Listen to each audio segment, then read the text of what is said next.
What's up, everyone? It's Carmen Johnston, aka Mrs. J, aka Queen Carmi, aka DJ Carm Brulee, here and ready to build knowledge with my two amazing co hosts. I am a Black woman born and bred in the Bay Area.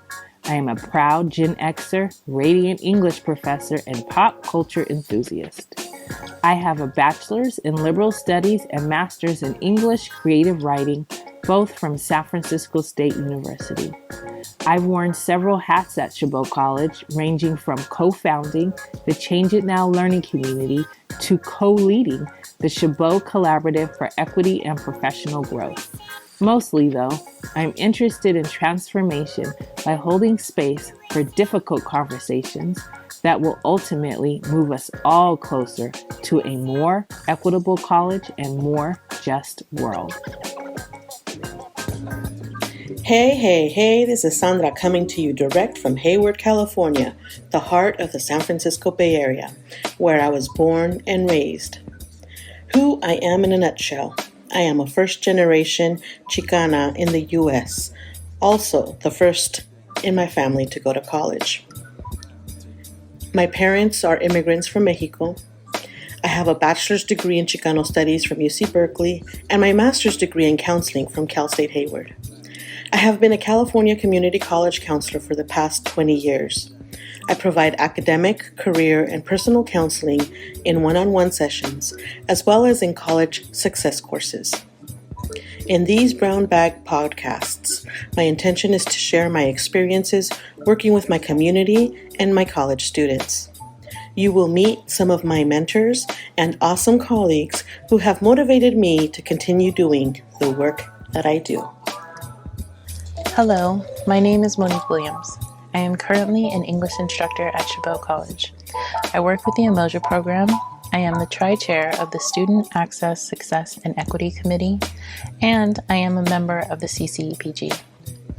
I was born and raised in Hayward, California, and I am a proud Chabot College graduate. I earned a BA from Mills and an MA from San Francisco State, but I never left Chabot. It's my home. And I have been a part of the institution in many different ways. I've been a student, an administrator, and now I'm a teacher.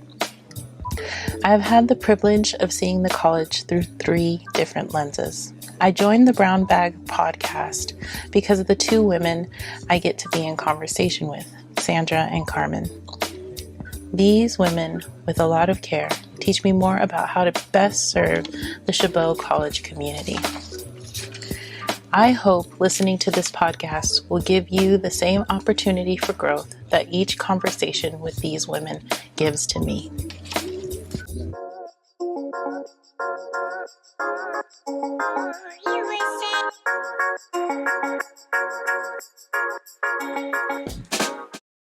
Okay, welcome everybody to the Brown Bag Podcast. It's good to be with you all. We always like to start the podcast with our question, which is, what is giving you life these days? So kind of like, what's lifting you up? What's a highlight? What feels like it's going well in your life right now? Anything that's giving you life? Anybody want to start?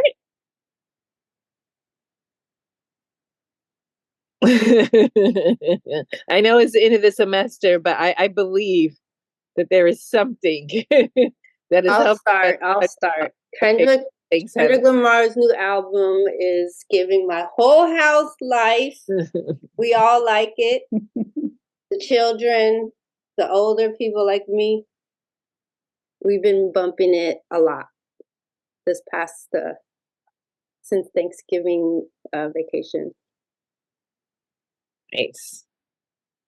Yeah, I feel like that's a lot of people's highlight these days. I tried to get tickets this morning, and I said no. It was the cheapest ticket for his concert, or SZA and Kendrick Lamar, was going to be like $400. Oh, I said, yeah. That's okay. I'll just listen at home.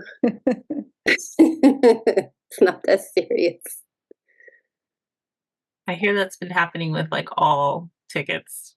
Like, it's just ridiculously unaffordable. I know. No thanks. Who wants to go next? I can talk about this is Kristin. I can talk about what's giving me life, a little book, very opposite end of music. Just it's a book called Returning Home to Our Bodies, and it's practices for connecting somatics, nature, and social change.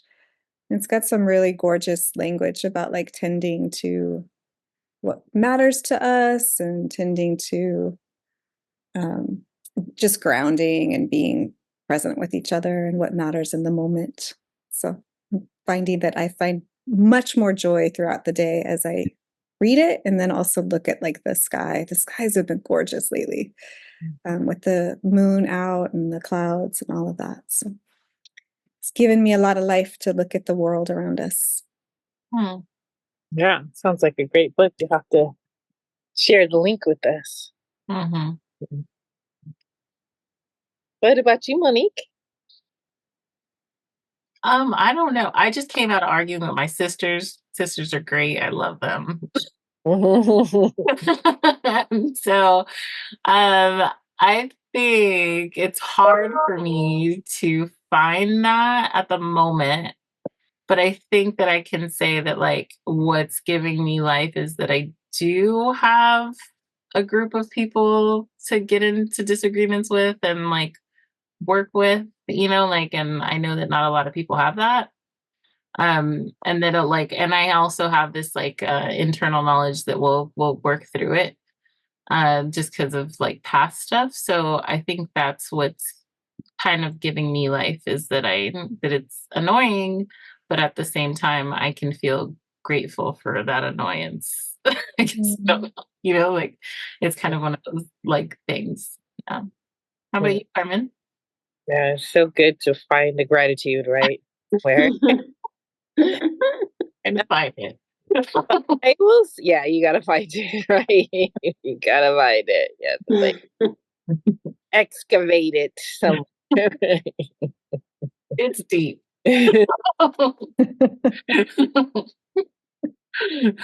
Your little mining lamp on and go.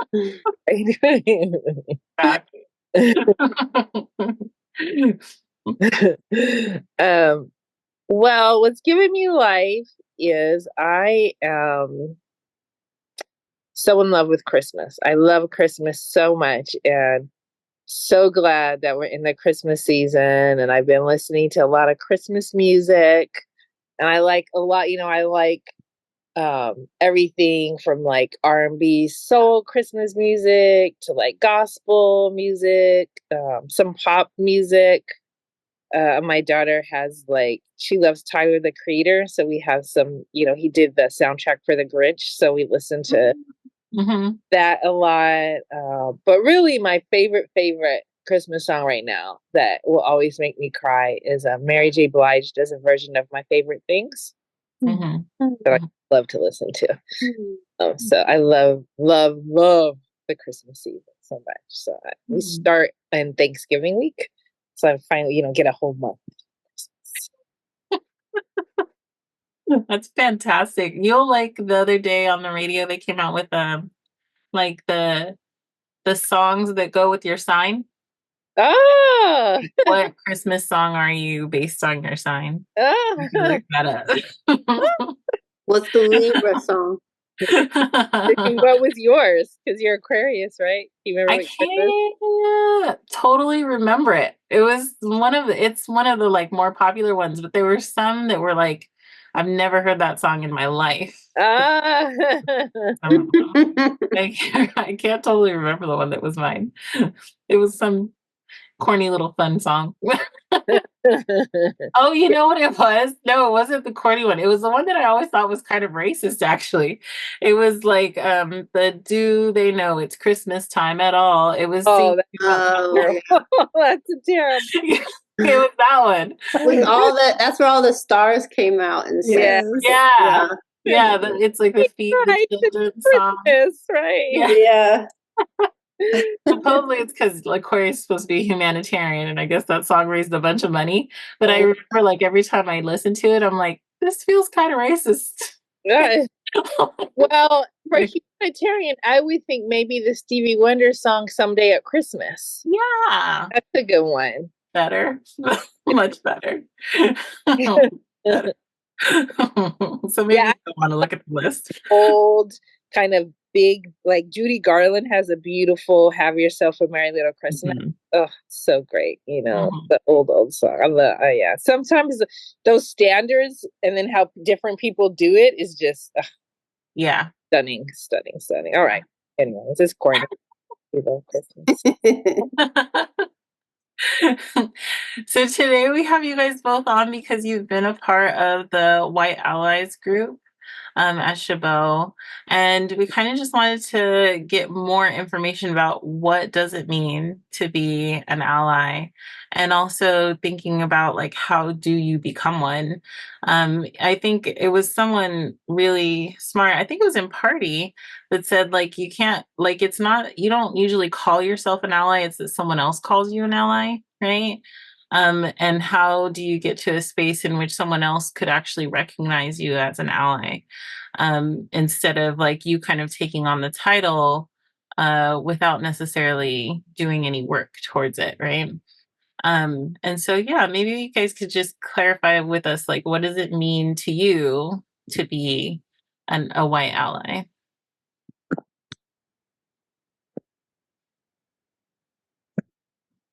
Go ahead, Kristin, because I know you're the one that said that. Yeah, I do really appreciate that it's kind of a continual process, and you may slide back and forth on who's considering you an ally, right? And so just being attentive to your positionality, I think, really, like, when do you have power and when do you have privilege, and how are you using it in ways that are really like in connection with other people and not power over, but power with, and backing each other up, right? A lot of that is about unlearning things that I didn't even know I needed to unlearn. Like, I know when I first started thinking about this, I hadn't really realized how much I'd internalized whiteness as just invisible, like the ability to like think I don't have a race if I'm considered white, right? Is a huge privilege, and that invisibility and that is really masking a whole set of cultural norms that I didn't realize, in ways of being. And then as an ally, I think learning about that has been really important, just to be able to be more conscious that I don't know. I might think I know things and I might be trying to practice, but there's just so much that I can't know firsthand. And so to be sure I'm leading behind instead of in front of folks who are affected by an issue, whether that's racial justice allyship or gender justice allyship, right? That I'm not trying to lead from the front.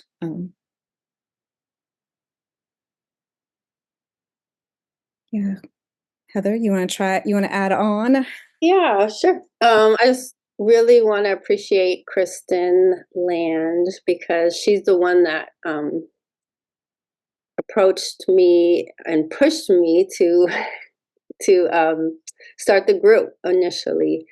And it's something that I've heard about, like affinity groups, of course, but I don't know. I just didn't think that that was something that would actually materialize in my lifetime or in my workspaces. And then Kristin's the one who kind of said, "Hey, well, why don't we just do it?" And I was like, "Oh, okay, we'll just do it. Just try it." And that it's not like we have to roll out this perfect program that's like doesn't have any flaws or won't make any mistakes, and it will always be like sensitive to everything all the time. And Kristin has really helped me realize that that's not what it is. The work is identifying where you are being insensitive, or you're not seeing things, or you're standing inside of white supremacy and you're not seeing the outside world from it, and that you're being vulnerable to the point where you're accepting that you made a mistake or that you caused harm or that you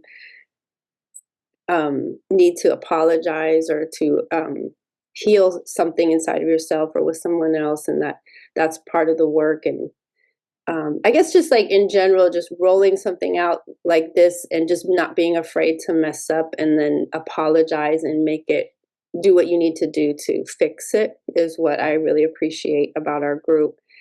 And that to me is what allyship is at the end of the day, is just someone knows that you are going to be reflective of what you say, and you will listen to them and apologize and be accountable when you need to be.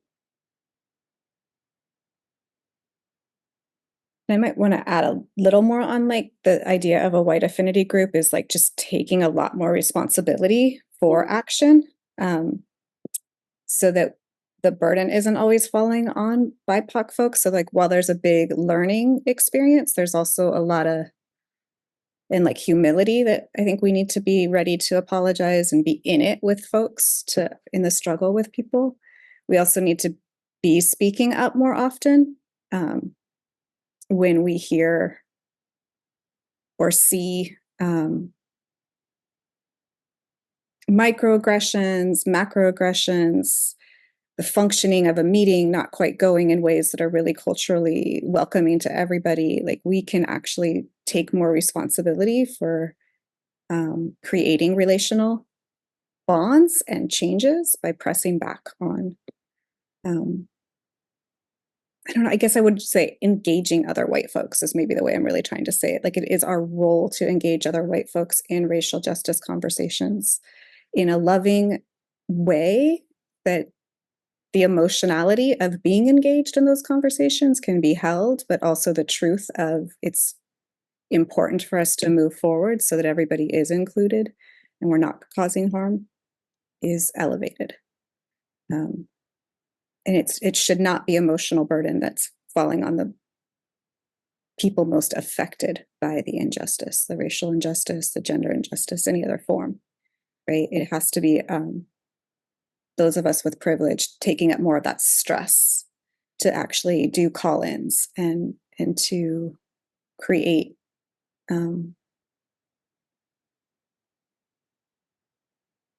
more knowledge, more awareness about those blind spots within our own groups.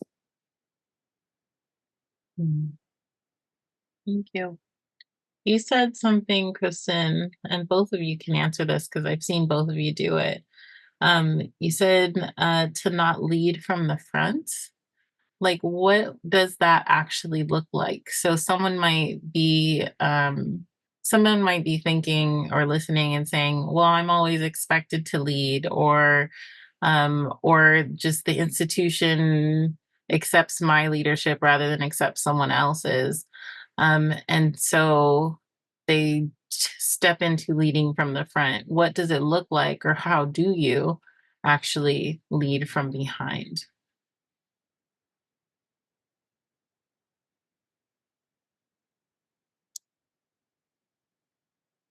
I think not leading alone is big, right? Like not assuming that you're doing things alone. I know that was a big lesson for me to think about, like even something as simple as like planning like a holiday party, maybe 8 or 9 years ago. Like I was really planning it from my own middle-class white perspective, right? For the campus, or for a community on the campus.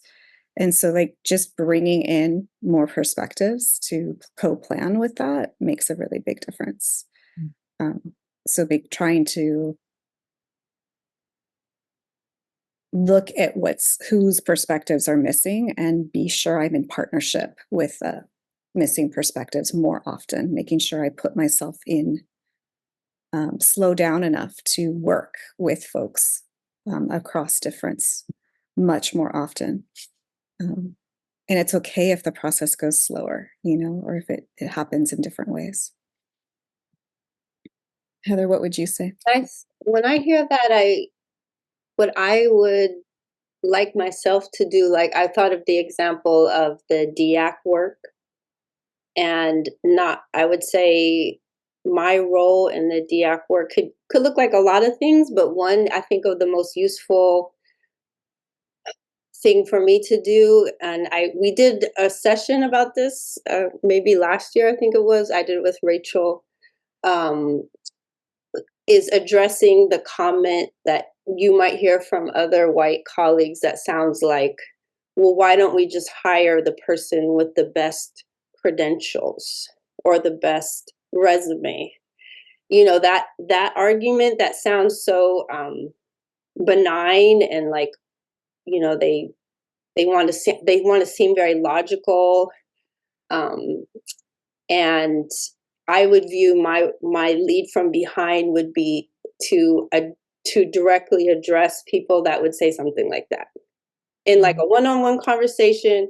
Rachel and I tried to do like a session, like inviting people who have that view into the conversation to talk about it. Yeah, why don't we just like do who has the best resume, who went to the best university, you know, why don't we just measure it by that? And let's talk about it and do that part of the work towards the DIAC movement rather than, you know, say, I'm going to write, you know, the language of it, and I'm going to do this, I'm going to do that. And there's plenty to do across the board. And probably one of the most annoying parts of that work is to address the people who are saying that, right? Oh, yes. And to like engage them and change their mind, you know, and because it, you know, and get them thinking, you know, in a different way. I think that part of the work is something that I would categorize as lead from behind. Mm.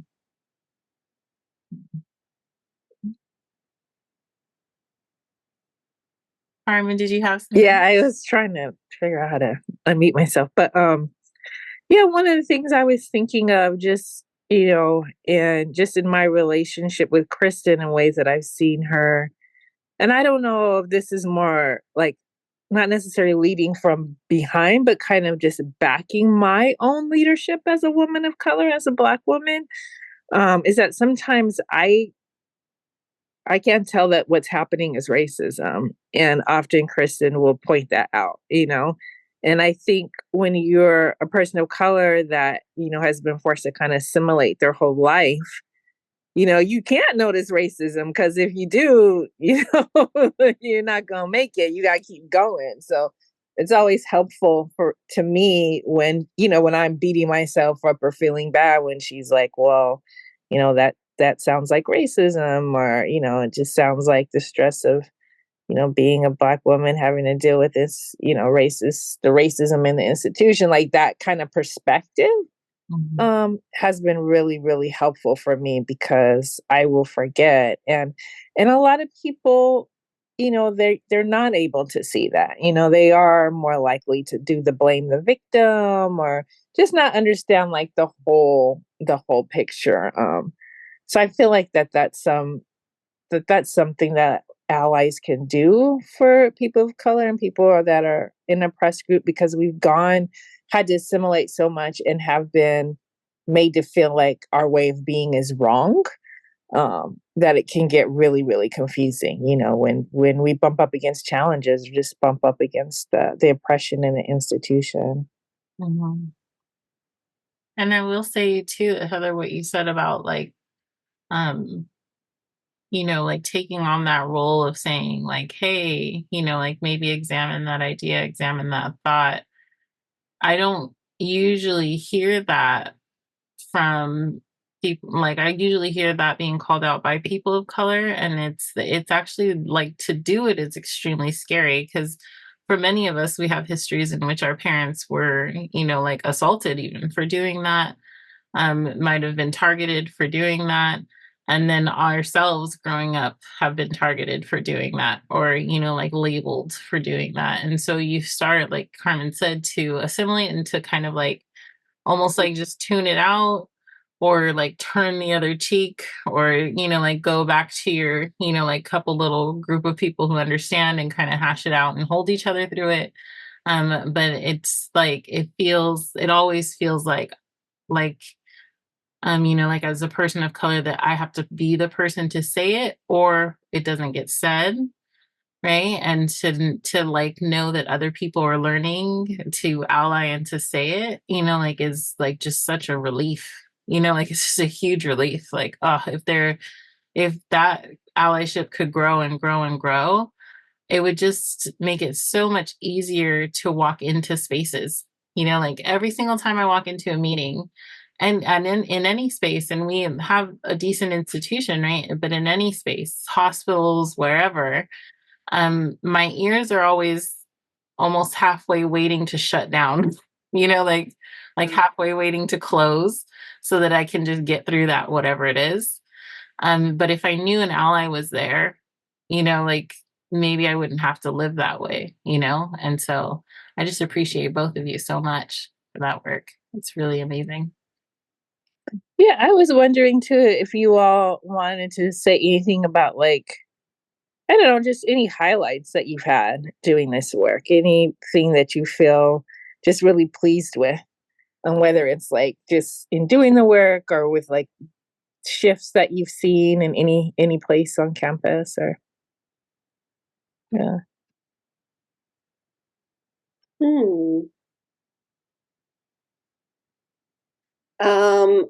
I think that we have been meeting pretty steadily with a good group of, I don't know, maybe like a dozen, Kristin, people who come on a regular basis to talk and think through things, and then out of the 12 or so, like there's probably half of those folks are people who I feel like, just like Monique was saying, like I feel like if there's something that I would feel like I want to think something through and talk about, like how are we going to engage with this person, or how might we approach this person, and I feel like I have about 6 people who I know who will be like, yes, this is important and we need to talk about it, and let's think of a plan of how to approach them. Or is it an email? Is it a one-on-one meeting, or is it going to be a group, or should it just be private? And all of those little details of like how to approach somebody and not like totally rupture a relationship beyond repair is I really value the fact that we have a good solid group of folks who continue to show up and step up and participate. And I think that's what makes me feel the happiest about our work. Yeah, I would echo that just having folks to problem solve and think about and get emotional support with is huge, and been a huge shift. Like I feel like I know who I can count on to think with me when I'm triggered. But that's also to say that I can stop burdening, like you, Carmen, like with my emotional stress. If we're talking like taking up so much of my space, the space for my own whiteness, I can ask other people to do that so that we can be together more in a more reciprocal relationship around that. I think the biggest change for me too, though, is like I have much deeper relationships with colleagues, Black colleagues, Latino colleagues, Asian American colleagues than I think I did before. I think my disposition or my like ability to listen better has made a much more be vulnerable, maybe even is a way to say it too, has just I have much stronger friendships than I think I would have if I hadn't done some of this work more intensely.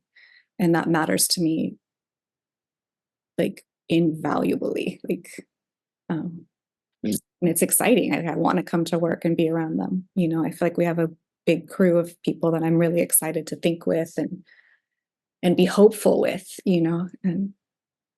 and if there's nothing else than having a coalition that is hopeful and working towards liberation for all, then I'm good with that on a local level. Yeah, that is like really, really cool. And I think that people, don't always realize how isolating racism is for both white people and people of color. Yeah. So it sounds like this work really helps bring people together right? In a way, people may look at it and be like, oh, the white people are all off by themselves doing what? But it's actually really about connecting, right, to people and kind of how you do the work to end racism. And my last question would just be, how do people, like if they're listening to you right now, how do they get involved with doing the work? Like both, like maybe they want to join your group, but also maybe they are worried and they don't want to do so publicly. So you have like a book or something that people can start reading or looking into. How do you recommend they start becoming allies? Well, we made a listserv, so we email out, and they could reach out to Kristin or I, and we could add them to the listserv, and the listserv will let you know about events coming up. And we did have a book group too, which some books were more popular than others, of course, but that was, and then we did a 1619 project. It wasn't really a book, but it was the Hulu series. And that was the most popular of all. So just like you were suggesting, Monique, it kind of new people tapped in. People that didn't normally come thought like, oh, okay, here's my way in. And so that was really neat. And so, yeah, I would say just email Kristin or I, and we'll add you to the listserv, and then we could also send you the website, which will have all the information of what's happening in the events, the Zoom discussions, the in-person discussions. Is there any other? That's the way, right, Kristin? Yeah, and if you don't want to connect with us, though, I think that I really like Layla Saad's Me and White Supremacy as a book. Just it's got like really short chapters that are just really give you a sense of reflective journals and just ways to really think about your positionality and what you might be like curious about, and like, oh, I didn't know that, or there's a lot of racial healing there's a racial healing handbook out there that's really lovely. Resma Menaken's My Grandmother's Hands is a beautiful book that's a good start. And I think he's actually got a lot of short articles on like Psychology Today. We link a lot of these things on our website, but if you wanted to get a more private start, I think there's so much out there.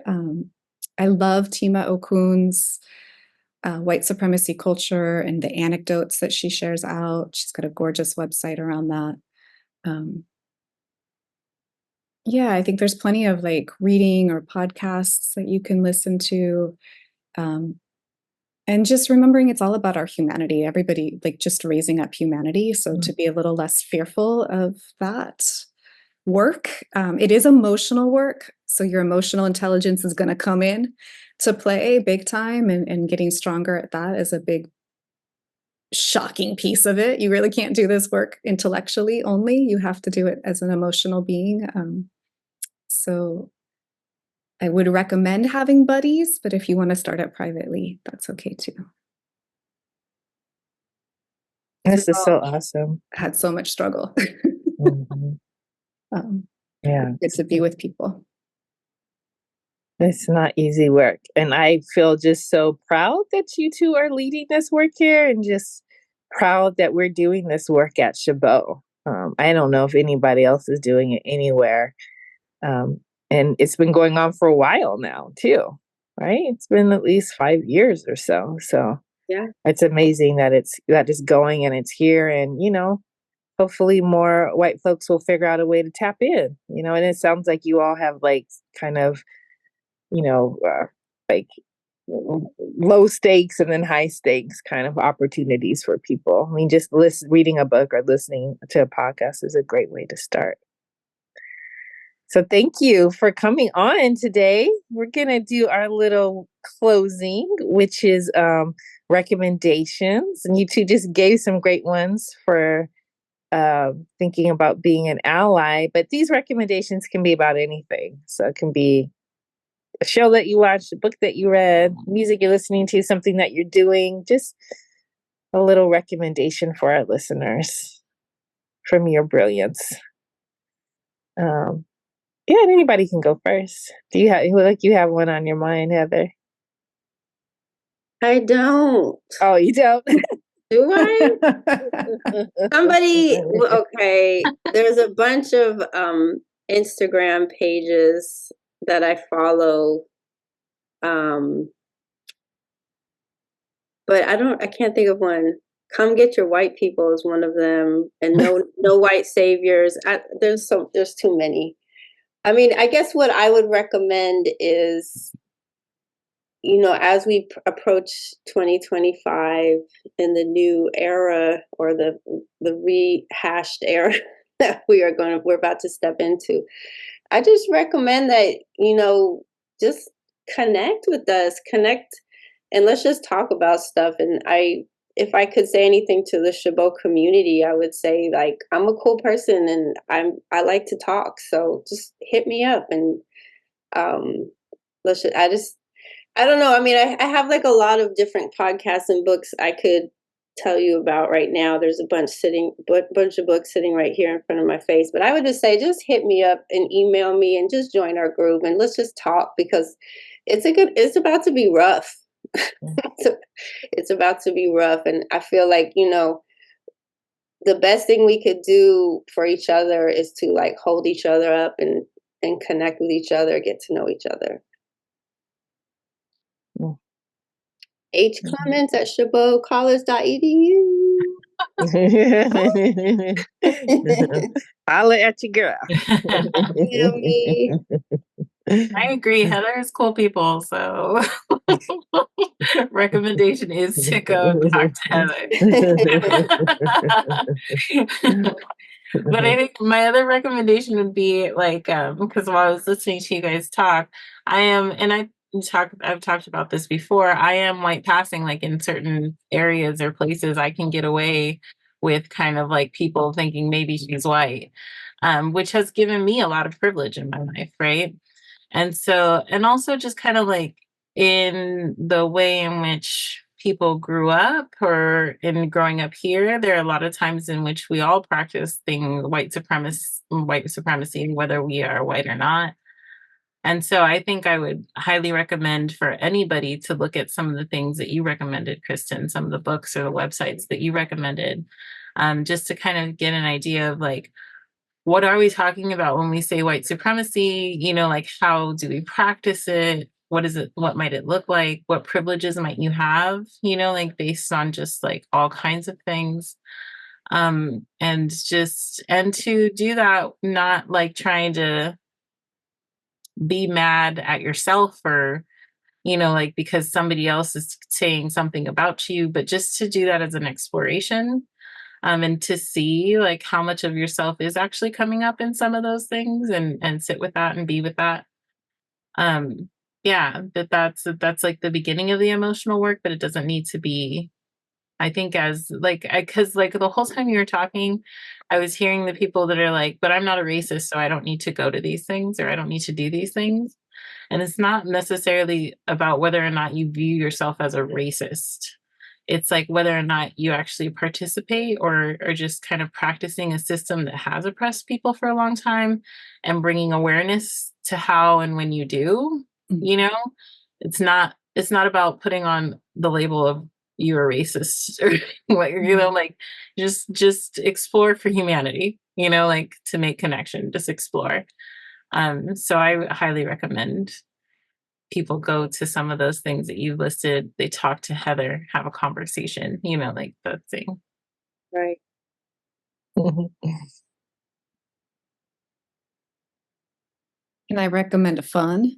Mm-hmm. Yeah. Totally I don't know if that will need to be edited in or in a certain way, but I would suggest going out to the Warriors, especially you, Carmen, should go check this out because it's all Christmas decorated. But the Chase Center has just such a really cool new pathway, like down to, I think it's maybe Crab Cove. I'm not quite sure what the cove is called, but there's a new little cove on Terry A. Francois. I don't know how to say the name of the avenue, but if you walk a little bit south of the Chase Center on the waterfront path, you're going to see old parts of the Bay Bridge. Like in the landscaping. They've made them all beautiful and like bronzed them or rusted them or something. And it's just super, super cool. And then the Chase Center's big tree is gorgeous. And it's just a lovely kind of day to be out in the Bay Area and reconnect with that area of our lives. And go Warriors. Yeah, go Warriors. They need to get it together right now because it's not looking cool. But that does sound fun. Sounds like a nice day trip. Go out to the city. Trip. Yeah. I'll say my recommendation. I have two quick ones. So one is I've been reading the book Hope in the Dark by Rebecca Solznet. And I think like right now it's a really great book to read. And she does all this analysis of different times in history where, you know, people that were on the side of like social justice lost, quote unquote, but actually there were a lot of wins. So for example, she was looking at kind of the George Bush era and like the peace movement and like all the things that activists had did to get peace that really shifted things. And maybe it's not like highlighted in the way that it should be, but I'm just finding it very inspirational in this moment. So I would definitely recommend that book. I might teach it next semester too. And then I also, just because I always do, I'm going to drop a show that, oh my God, this show is so good. If you like spies and undercover and that kind of stuff, there's a show on Netflix right now. You do? Black Doves. Watch Black Doves with Keira Knightley's in it, and she's great. I saw that one, and I was like, Keira Knightley. It's good. It's good. It's funny because I'm like, bend it like Beckham. She's in my Pride and Prejudice, which I love. And she's very like, it's interesting because she's grown up a little bit, so she's different in her body in this show, Okay. I saw it. I watched The Madness. What did you think about that? We just started that. Okay. We just started it. Did you like it? Is it good? I couldn't hang. Really? You'll see. Does it get really violent or really racist or both? Not violent. It just I'm not going to spoil it for you. So because I know it's like white supremacy in there. Is that like why you can't keep watching it? No, it took too many turns for me. I was twisty. Like, wait, I like literally confused. Oh, and I couldn't follow. Oh no, not one of those. But I'm gonna try Black Dove. Oh my God, it's so good. Black Doves. Okay, I like all those things. Yeah, it's really, really good. Really, I had to because it's Netflix, so they drop it on. I'm like, God, I'm gonna have to stop because I want it to last because it's really, really good. It's really good. Okay. And I will tell you guys, it's so interesting. I've been watching, like, you can edit this out, whatever. But I've watched this show, Black Doves, right? And I've been watching the show Lioness. And it's like a CIA. I started that one too, yeah. That is really your recommendation. Upon your recommendation. I'm watching this other show called Jackal. But I've noticed that all the characters are female, but they're moms. So they're these working moms in these like really kind of high, intense jobs. Exactly. And they have their partners who are very upset at them for how much they prioritize their job over their children. And I've just been like, this is so fascinating. What's the Jackal on? The Jackal is on Peacock. And that's like assassin CIA type of stuff. MI6, I think. I don't think I have Peacock. I'm pretty sure. Then what's the other one? I said Black Doves, the Jackal, and Lioness is on Paramount. But I've just been like, wow, this is so fascinating. Like women who work and the men are like, none of the men are, they love them, but they're like, you need to quit. You need to stop. You put your job before your kids. And it just, even though it's like super, intense, I'm like, yeah, I experienced that as a mom, like I can relate to this. No, I'm not like saving the world, but what are you talking about? That doesn't sound familiar at all. Doesn't sound familiar at all. You're not saving the world every day. Yeah, you need to prioritize your children over everything. I feel like I even posters on the street tell me that. It's fascinating just to see all these stories are, of all the characters have like it's a working mom, right? That is interesting. It's really and it's like action, spy, undercover, that kind of thing too. Yeah, like the women feel they're doing important work. It's important to them, Well, Olivia already said, I'm not watching any more of these cop shows with you. we tried Cross on Prime. Did you see that? I did. I kind of binged that. I think I was sick and I just watched the whole thing. It was good. It was entertaining. Yeah, it was cool. We gave up on it like episode 3 though. Oh, really? I'm not watching any more of these cop shows. I love cop shows. I know. Me I too. love propaganda. I know. It's so bad. It's so bad. But they're always so interesting. The characters and stuff. You don't get to see that in a lot of other shows, where people are complex characters. Yeah. Definitely. No, I'll probably finish Cross. I'll finish it without her. It's a good like folding your laundry type of show. Oh yeah, it's totally fold your laundry. You can just listen to it. Yeah. I always almost everybody on the show it looks kind of beautiful, but yeah, they're very attractive. Very attractive people. All of those shows that I mentioned too are like that too. Like everybody. Really? Black Dove too? Yeah. Okay. Yeah. I saw Keira Knightley's face and I said, no, I'm not gonna like it. Yeah. It's funny because she does her thing. The thing is that this is why it works, because she's a double agent.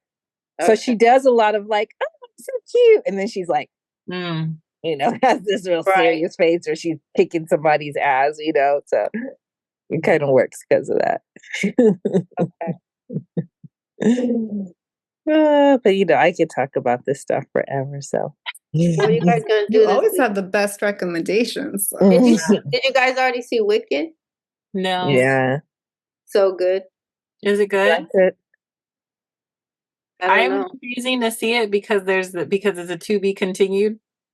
It's part 2. I was like, no. Well, no. Both of them are out. Yeah. I saw Wicked on at the theater, and it's just not one of my favorite musicals. No, I don't feel like it has a lot of memorable songs to me. Mm-hmm. I kind of want to see it though. Feels like Wizard of Oz feels like I grew up watching Wizard of Oz. Yeah, I think on the screen it's fun because it's very like vibrant, and it kind of gives that Wizard of the Oz. On stage it's not as vibrant, but in the movie it's very it gives you like that Wizard of Oz feeling. I heard the costumes were on point. Oh, you haven't seen it? Heather? No, I think I might see it this weekend if I could get like a matinee show or something. It's worth it, It's worth it to go see it. It's entertaining. I'd like to. Wondering if my kid will sit through it, but all my kid will sit through is like like little boy action movies. No Moana for him. No Moana. Moana. I was like, come on, don't you want to see it? Did he watch Moana the first one? He did, all over and over and over again as a child. So maybe he just bring him and then into it. No, I don't think he'll like it because I took my 7-year-old niece and she was like, "Oh, this is too long." She was not feeling it at all. Yeah, he's just a hyper kid. Yeah. And so he's like, unless the movie is super hyper, it's not gonna work. Anytime it breaks her storyline, it's just like, can I go? If I go to a movie like Moana, if kids are running around, that's just part of the experience. Yeah, it's just part of it. Yeah, totally. Okay, no one is fine. Run up and down the stairs. I'll go on a day where you're there, and I'll be like, "That's my kid. Can you catch him at the end?"